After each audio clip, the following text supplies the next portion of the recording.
Response to e4. If black wants to counterattack white's center with d5, then preparing this central strike with e6, known as the French defense, or c6, the Caro-Kann, are popular ways to achieve this plan. A more confrontational, as well as controversial path is to strike in the center immediately with d5, challenging white's e4 pawn immediately. This turns the game into the Scandinavian defense. White's options are seriously restricted, because if white tries to take space with e5, this is well met by c5, taking more control over the center, followed by a natural developing move such as bishop f5, when black enjoys a comfortable game. In response to d5, white should accept black's challenge and capture the d5 pawn. Unlike the French or Caro-Kann defenses, when black is ready to recapture with a pawn, in the Scandinavian a piece must be used to capture this pawn, either with queen takes d5, the most common choice and subject of this video, or else play knight f6, preparing knight takes d5, a sharper variation known as the Portuguese gambit. You may have heard the advice not to develop your queen too early, but the mainline Scandinavian simply ignores this opening guideline with queen takes d5. White has some interesting sidelines to consider. d4 is not a particularly challenging option, as black has the strong reply e5, intensifying the pressure against white's center. Knight f3 is a more serious option to explore, when black can respond actively with bishop g4, pinning the knight to the queen, leading to a sharp opening struggle. In exchange for removing white's e4 pawn from the center, white may gain a lead in development by attacking the exposed queen with the mainline option, knight c3. Since black's queen has to move multiple times during the early opening phase, it's tempting to assume this is a dubious opening choice. Although white may work to prove an advantage in certain lines, the Scandinavian should not be underestimated. A strange-looking, but surprisingly sound choice is to simply return the queen back to its original square. This provocative queen move claims that black can simply lose time without any serious consequences. This turns out to be a playable option that should not be underestimated. White is able to take more space in the center with the sensible d4. This emphasizes a key theme in the Scandinavian. White played knight c3, gaining a tempo against the queen, preparing to challenge black's provocative play by controlling the center with d4. As sensible and strong as this choice is, controlling the center with d4 is not a one-sided advantage. The semi-open d-file allows black's queen to add pressure against d4, and the knight on c3 prevents white from reinforcing this central stronghold with c3. This suggests there is more to the Scandinavian than meets the eye, and black is certainly not without resources as well. A typical way for the game to continue is with knight f6, developing flexibly while waiting to see how white may reply. The immediate bishop c4 is one sensible choice, when black has the surprising option of a6, with the idea of preparing counterplay on the queen side with b5, as well as striking in the center with c5, provoking interesting play. White's most popular response has been the natural knight f3, helping support the center. If black wants to provoke complications, then preparing a kingside fianchetto with g6 may be considered, as was tried by Grandmaster Hikaru Nakamura in a high-profile chess Olympiad game. This proved to be a risky decision, especially as white already enjoys a space as well as time advantage. A more solid path was played by world champion Magnus Carlsen, pinning the knight with bishop g4. Instead of trying to create sharp complications, black's idea is to trade the light-squared bishop, followed by setting up the restraint structures c6 and e6, a resilient structure that is difficult to break down.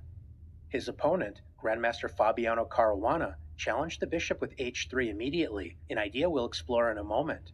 But it's worth noting that if white decides to activate the light-squared bishop with bishop c4, pointing directly at black's vulnerable f7 pawn, black needs to be careful. We mentioned that black's plan is to play e6 and c6. Does it matter which pawn is moved first? In this case, playing c6 first would be a serious mistake, as white can play the disruptive shot bishop takes f7 check, attracting the king to f7, when white pounces on black's weaknesses with knight e5 check, forking the king and bishop, when white will regain the piece, emerging up a pawn with a tremendous advantage. c6 leads to immediate disaster, so black should restrict white's light-squared bishop by first playing e6. White is able to gain the bishop pair with h3. Retreating the bishop with bishop h5 is a risky decision, as white can play g4, expanding on the king side, followed by queen e2, aligning with the enemy king and preparing queenside castling, building a strong initiative. A more solid approach is to exchange minor pieces with bishop takes f3, queen takes f3. The d4 pawn is seemingly unprotected for a moment, but queen takes d4 is a serious mistake, as this allows queen takes b7, attacking the unprotected rook on a8. A good way to deal with this queenside pressure is completing the restraint structure with c6. White enjoys the bishop pair, but after trading the light-squared bishop, black immediately creates a light-square structure with pawns on c6 and e6, the same structure as the solid Caro-Kann defense, restricting the light-squared bishop while making it difficult for white's knight to enter black's territory. The structure also restrains the d4 pawn from advancing, as white would love to favorably achieve the d4 to d5 pawn break in order to open up the position, capitalizing on white's lead in development. The d5 square is well supported, and black may decide to plant a knight on that square in the future. Now that queen takes b7 is no longer a threat, queen takes d4 is in the air, gaining a tempo against the bishop. So white sensibly reinforces the center with bishop e3. Bishop e7, followed by kingside castling, is a reasonable option, and black may also decide to remain flexible with knight b to d7. The knight supports the center and may later harass the light-squared bishop with knight b6, and possibly occupy the d5 square. One option for white is to castle kingside, preparing to centralize the rooks, enjoying a central space advantage with more active pieces. Black may respond with bishop e7, followed by kingside castling, or else decide to make the bishop more active with bishop d6, leading to an interesting position well worth exploring. If white would prefer to sharpen the game, then there's the double-edged option of castling queenside. White is ready to expand on the kingside with g4 and h4, building a dangerous initiative on the kingside. Black may decide to respond with knight b6, gaining a tempo against the light-squared bishop, followed by generating counterplay on the queenside with a5. White's space and time advantage, in addition to more active pieces, may offer white the better chances, but black is certainly not without resources in this sharp struggle. The direct bishop c4 is an important line worth examining, but white's main choice has been to confront black's bishop immediately with h3. Once again, bishop h5 is well met by g4, so we see a similar position arise after bishop takes f3, queen takes f3, once again attacking the b7 pawn. Grandmaster Carlsen limited the scope of white's queen with c6. Grandmaster Caruana played the interesting knight e2, supporting the center while opening up a path for the c-pawn to later advance. White also prepared g4, grabbing space and preparing bishop g2. In response to g4, Carlsen played queen d5, offering an exchange of queens and setting the stage for an interesting positional struggle in which the world champion ultimately prevailed with the black pieces. Defending the d4 pawn with bishop e3 is also a sensible choice, but delaying the development of the light-squared bishop also affords white the extra option of playing the active bishop f4. With the light-squared bishop on c4, queen takes d4 would simply win a pawn while attacking this unprotected piece, but without the bishop on c4, black should not be too eager to capture the pawn, as white has the surprising shot knight b5. If black decides to capture the b2 pawn, attacking the rook, this is well met by knight c7 check, followed by rook d1 check, when black's position falls apart. If black accepts the knight with c takes b5, hoping that white will immediately play queen takes b7, which allows an exchange of queens with queen e4 check, with or without first inserting the disruptive queen b4 check. When we analyze the Scandinavian, it's important to remember that black's position is certainly playable, but granting white a significant lead in development is not a decision to take lightly. Instead of playing queen takes b7, white's developmental advantage is on full display with bishop b5 check, preparing to meet knight b to d7, with queen takes b7, attacking the unprotected rook on a8. In this case, forcing an exchange of queens with queen e4 check is not a good idea, because after queen takes e4 and knight takes e4, white has the powerful response bishop c6, forking the rook and knight on e4. And if black tries to move the rook to safety and support the pinned knight with rook d8, white's bishop pair, combined with the active queen, is simply too much to handle after bishop c7. The rook is run out of safe squares, and black's position is in serious trouble. Rather than falling behind in development with the greedy queen takes d4, Black should respect white's lead in development and active piece play, once again relying on the restraint structure with e6. Grandmaster SP Sethuraman, playing white, supported the center while castling queenside. His opponent, international master John Bartholomew, well known for his support of the Scandinavian, demonstrated another way to activate the dark-squared bishop with bishop b4. Threatening bishop takes c3, followed by knight d5. Centralizing the knight with knight e4 is certainly possible, but after the exchange knight takes e4, queen takes e4, black has the strong reply queen d5, forcing an exchange of queens as the a2 pawn is unprotected. We see the same idea after knight e2, preparing to maneuver toward the king side while clearing the path for the c-pawn to advance. John took the opportunity to exchange queens with queen d5, a thematic idea in the queen d8 Scandinavian. White's attacking chances are greatly reduced if the queens are exchanged, increasing the solidity of black's play.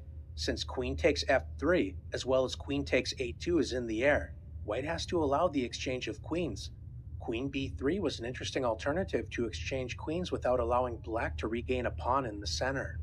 But white decided to play queen takes d5, allowing black to play c takes d5, regaining a central pawn presence when white evicted the dark-squared bishop with c3, while also supporting the d4 pawn. The bishop on f4 prevents black's bishop from enjoying the active d6 square, so the bishop settled for the solid but less active e7 square.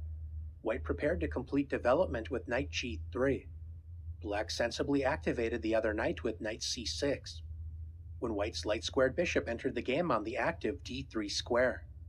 With the closed central structure, an interesting idea was to centralize the king with king d7, activating the king, preparing to participate in the impending endgame struggle.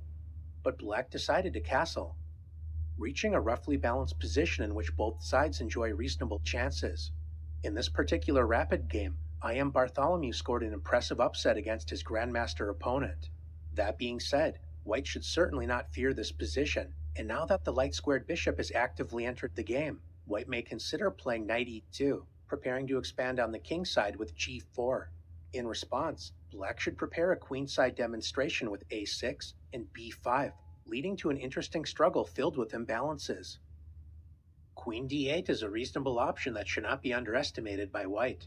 Retreating the queen to d6 is also an interesting line to explore, championed by Grandmaster Sergei Tviakov.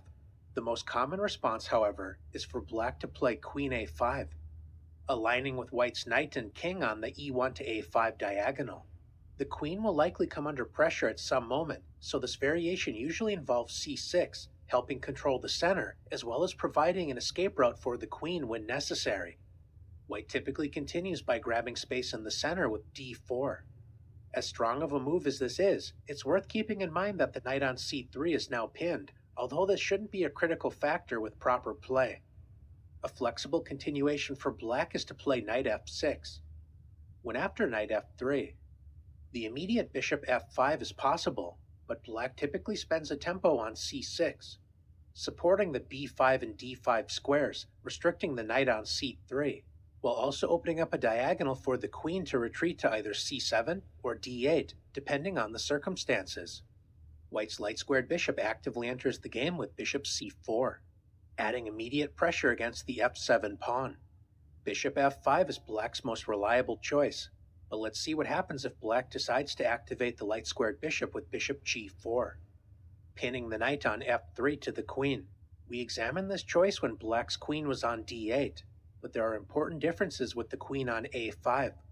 With the queen on d8, we cautioned black to respond to bishop c4, not with c6, but recommending to first play e6, as bishop takes f7 check was a dangerous threat. With the queen on a5, however, this is no longer a threat for the time being, as bishop takes f7 check allows king takes f7, preparing to meet knight e5 check, forking the king and bishop with queen e5 check. It's important not to forget the queen on a5 supports the entire fifth rank, so after d takes e5, and bishop takes d1. As the complications settle, black will simply emerge up a piece with a winning game. Just like in the queen d8 variation, white may challenge black's bishop with h3. We reach a similar looking position to the queen d8 variation, so what happens if black plays in the same way with bishop takes f3? Queen takes f3, followed by setting up the restraint structure with e6. In this case, white has the strong reply bishop d2, aligning with the enemy queen, making it uncomfortable on the a5 square. When black exchanges the bishop for the knight followed by setting up the restraint structure, the queen is actually better placed on d8, where it cannot easily be harassed by the dark squared bishop. So in the queen d8 variation, black is only moving the queen twice instead of 3 times in the early opening phase. As we'll see, if black plays the mainline queen a5 variation, the light squared bishop is often best kept on the board for the time being, typically entering the game from the f5 square. In this case, white enjoys the bishop pair, and discovering an attack against the queen with knight d5 or even knight e4 remain in the air, when black will fall even further behind in development, so playing in the style of queen d8 and the queen a5 variation is not a good mix of systems. Instead of exchanging the bishop, if black decides to maintain the tension with bishop h5, the immediate g4 is possible, and white may first insert queen e2, aligning with the enemy king while preparing bishop d2 and castling queenside. After black's other knight enters the game with knight b to d7, white may decide to challenge the light squared bishop with g4, preparing to meet bishop g6 with bishop d2, unpinning the knight while aligning with black's queen. Revealing the bishop's attack against the queen with knight d5 is in the air, so black is under serious pressure. The bishop on d2 does block the queen's protection of the c2 pawn. This generally proves to be a poison pawn, as is the case here, because if black decides to play bishop takes c2, black's underdeveloped forces are overwhelmed after the tactical shot knight b5, discovering the bishop's attack against the queen, while eyeing the critical c7 and d6 squares. Queen d8 would allow the unfortunate smothered mate knight d6, taking advantage of the pinned e7 pawn. And if black plays queen b6, white can take advantage of the pinned e7 pawn with knight d6 check, forcing king d8, allowing the deadly fork knight takes f7 check, forking the king and rook. Instead of trying to grab a pawn on c2, black should focus on completing development starting with e6, preparing to meet queenside castling with bishop b4, activating the dark squared bishop and preparing to exchange it for the knight on c3 if provoked. An interesting line definitely worth exploring. A more forcing choice for white is to play knight d5, discovering the bishop's attack against the queen, when the Scandinavian queen returns home with queen d8. A strong resource for white to take advantage of the lead in development is knight f4, adding pressure against the light squared bishop as well as the sensitive e6 pawn. Black's best response is likely bishop d6, allowing white to gain the bishop pair with knight takes g6, followed by castling queenside. White enjoys the more active position, but black is certainly still in the game. If black tries to avoid this exchange while capturing a pawn with bishop takes c2, this serves as yet another reminder for the Scandinavian player not to fall too far behind in development. This greedy pawn grab is punished by the powerful response knight g5. White has 4 pieces pointing at the e6 pawn, and white's knight is ready to sacrifice itself on f7. Notice in this case the black king could not capture the knight, as this would allow queen takes e6, checkmate. If black decides to try to keep the king side together with bishop g6, this is too little, too late, as white can play the crushing knight takes g6, preparing to meet h takes g6, with the devastating knight takes f7, forking the queen and rook. Once again, the king cannot capture the knight, as this would allow queen takes e6, checkmate. So this is yet another disaster black needs to avoid. If black tries to protect the weak f7 and e6 pawns with queen e7, white can simply increase the already sizable lead in development with rook c1. Black's wayward light squared bishop is nearly trapped. Bishop a4 allows b3, when after bishop b5, black's passive position simply falls apart after bishop takes b5, opening up the queen side for white's superior forces. And if black tries to defend the position with bishop g6, white's kingside pawns march forward with h4. White is threatening to trap the bishop with h5, so if black tries to challenge white's knight with h6, knight takes g6, followed by knight takes e6 is a strong option. And white may also refute black's careless play with knight g takes e6, taking advantage of the overworked f7 pawn, which cannot both capture the invading knight and protect the light-squared bishop on g6 at the same time. Black's position is simply collapsing. Instead of playing bishop g4, where it can be confronted by h3, leading to pleasant play for white, the light-squared bishop may prove better placed on the f5 square, which is black's mainline response. Now that the light-squared bishop has been developed, black is prepared to build the restraint structure with e6, preparing to complete kingside development. The immediate knight e5 is an ambitious choice worth exploring, but white's most common continuation is to harass the enemy queen with bishop d2. Black sometimes reacts to this tension with queen c7 when white has the strong reply knight e5, adding pressure against the f7 pawn, while also preparing to grab space and attack the light-squared bishop with g4. A more calm response to bishop d2 is to simply play e6, supporting the center while preparing bishop b4. This is a good moment for white to play just like Grandmaster Fabiano Caruana with knight d5, once again provoking the retreat queen d8. When white forces black to answer a difficult question after knight takes f6 check. Should the queen make a fourth move within the first 9 moves of the game with queen takes f6? Or should black accept a compromise structure with g takes f6? G takes f6 is not an unreasonable choice, and black may prepare queen c7, knight d7, and possibly castle queenside. In response, white may decide to castle short, preparing to place the rook on e1, adding pressure against the e6 pawn, followed by harassing black's light-squared bishop with knight h4, when black needs to play carefully to stay afloat. If black would prefer not to compromise the structure, the queen may make yet another appearance with queen takes f6, when white can play the typically aggressive setup queen e2, preparing queenside castling. A sensible choice for black is to centralize the knight with knight d7, when black faces another critical decision after white castles. Now that white is almost fully developed, trying to open the position with a thematic pawn break d5 is a strong resource to keep in mind.